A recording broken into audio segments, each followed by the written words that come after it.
ఇది కేవలం సమాచారంగా మాత్రమే భావించండి. వైద్య నిపుణులను సంప్రదించండి. Blood thinners for example, hydration levels for example, తర్వాత బ్లడ్ క్లాట్ అయ్యే అది ఒక టెస్ట్లో ఒకటి ఉంటుంది కదండి, దాన్ని ఏదో అంటారు, మీరే చెప్పాలి ఏమంటారు. ఈ టెస్ట్లు వాటి మెజర్మెంట్స్ ఇవన్నీ కూడా what kind of effect do they have on the vascular health? Okay, ఒకటి డెఫినెట్లీ అండి, blood thinners will have a lot of role in vascular health.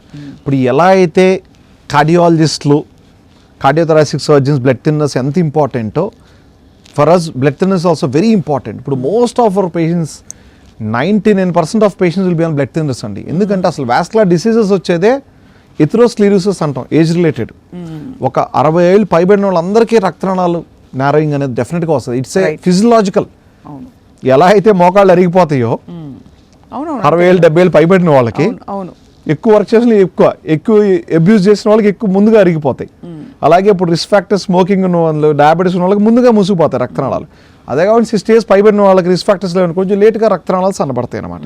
వీటిలందరిలో ఎలా అయితే హార్ట్ ప్రాబ్లం వస్తుందో అదే రకంగా రక్తనాళాలకు కాళ్ళలో ఉన్న ప్రాబ్లం. మీకు ఇంకోటి చెప్పాలంటే కనుక, ఎవరికైతే కరోనరీ ఆర్టరీ డిసీజ్ ఉంటుందో, హార్ట్లో ప్రాబ్లం ఉంటుందో, 80% పీపుల్కి పెరిఫరల్ వాస్కులర్ డిసీజ్ ఉంటుంది, కాళ్ళలో రక్తనాళాలు మూసిపోతాయి. This is the fact. 100 మందికి కార్డియాలజీ ప్రాబ్లం ఉంటే కనుక హార్ట్లో రక్తనాళాలు మూసిపోతే అందులో 80 మందికి కాళ్ళలో రక్తనాళాలు కూడా మూసిపోయి ఉంటాయి. కాళ్ళలో రక్తనాళాలు మూసిపోయాయి అనడానికి మీరు చెప్పిన సిమ్టమ్స్ ఏనా ఇందాక? అదే, అంటే కొంచెం దూరం నడిస్తే పిక్కలు పట్టుకుపోవటం, తొడ భాగంలో పట్టుకుపోవడం, క్లాడికేషన్ డిస్టెన్స్ అంటాం. మళ్ళీ కొంచెం ఆగికొని నడవటం, లేదంటే కాళ్ళల్లో గ్యాంగ్రీన్ రావటం కానీ, వేళ్లలో గ్యాంగ్రీన్ రావటం కానీ, కాళ్ళ మీద గాయాలే పుండు మానకపోవటం కానీ, ఇవన్నీ పెరిఫరల్ వాస్కులర్ డిసీజ్ సిమ్టమ్స్ అండి. అదండి. అలాగే అందుకే యాంటీప్లేటెట్స్ అనేవి very important in hour vascular surgeons. ఎందుకంటే కంపల్సరీ ప్రతి ఒక్క పేషెంట్కి యాంటీప్లేటెట్ లైఫ్ లాంగ్ ఇస్తాం. ఇప్పుడు ఎలా అయితే గుండెలో ప్రాబ్లం ఉన్న రక్తనాళాలు ఉంటే లైఫ్ లాంగ్ యాంటీప్లేటెట్స్ తీసుకోవాలి. అట్ ద సేమ్ టైం మా పేషెంట్స్ కూడా రక్తనాళాల ప్రాబ్లం ఉంటే యాంటీప్లేటెట్స్ అని ఇస్తాం, లేదంటే బ్లడ్ థిన్నర్స్, ఇంకా యాంటీకోగులెంట్స్ అంటాం, రక్తం గడ్డగట్టకుండా ఉండటానికి. యాంటీప్లేటెట్స్ ఏంటి చెప్పండి? ప్లేట్లెట్స్ని ఒక దగ్గర తీసుకురాకుండా క్లాట్ ఫామ్ అవ్వకుండా చూస్తాయి. అవును. అదే కానీ యాంటీకోగులేషన్ అంటే అసలు క్లాటే ఫామ్ అవ్వకుండా చూస్తాయి. Right. These are very important in our. Right. But క్లాటే ఫామ్ అవ్వకపోవడం చాలా మందికి చిన్న చిన్న గాయాలకి ఊరికేలా తగిలితే చాలు కమిలిపోతుంటుంది. దాన్ని ఏమంటారు సార్? అది మామూలుగా ఎక్మోసిస్ అంటాం. అంటే ఒకటి వాళ్ళ స్కిన్ స్ట్రక్చర్. ఇప్పుడు మీరు ఎల్డర్లీ పేషెంట్స్ చూస్తే అసలు ఫ్యాట్ ఏమి ఉండదండి. 70-80 years దాటితే ఇంకా ఫ్యాట్ తగ్గిపోతుంది. చిన్నగా తగిలిన ఎక్మోసిస్ అంటాం. అది రెగ్యులర్ ఫిజియాలజీ. దాని గురించి someone is on blood thinners, ఎవరైనా బ్లడ్ థిన్నర్స్ తీసుకున్నట్టయితే కానీ అన్నట్టు యాంటీప్లేటెట్స్ కానీ యాంటీకోగులెంట్స్ కానీ తీసుకున్నట్టయితే కానీ వాళ్ళు జాగ్రత్తగా ఉండాలి దెబ్బలు తగలకుండా ఉండడానికి. బ్లడ్ క్లాట్ అయిన ప్రతి ఒక్కళ్ళకి ఈ యాంటీప్లేట్లెట్స్, యాంటీకోగులేషన్ 2 ఇస్తామండి మేము.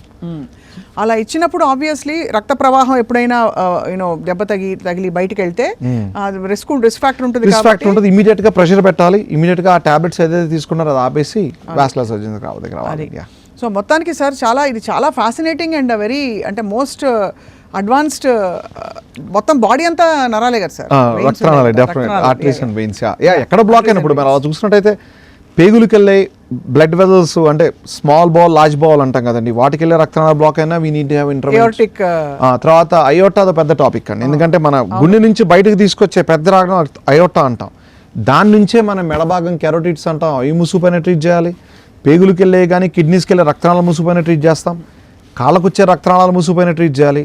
అదే రకంగా ఎన్యూరిజం అంటాం, ఉండాల్సిన రక్తనాళాల కంటే. ఇప్పుడు ఈ రోజు ఒక అయోటిక్ ఎన్యూరిజం అంటే అదేదో 6 పీలు ఉండాలట కదండి వచ్చేది తెలిసేసరికి. ఏంటంటే 6 సమ్ పీస్, 6 పీస్ ఏవో ఉండాలని. Okay okay okay okay.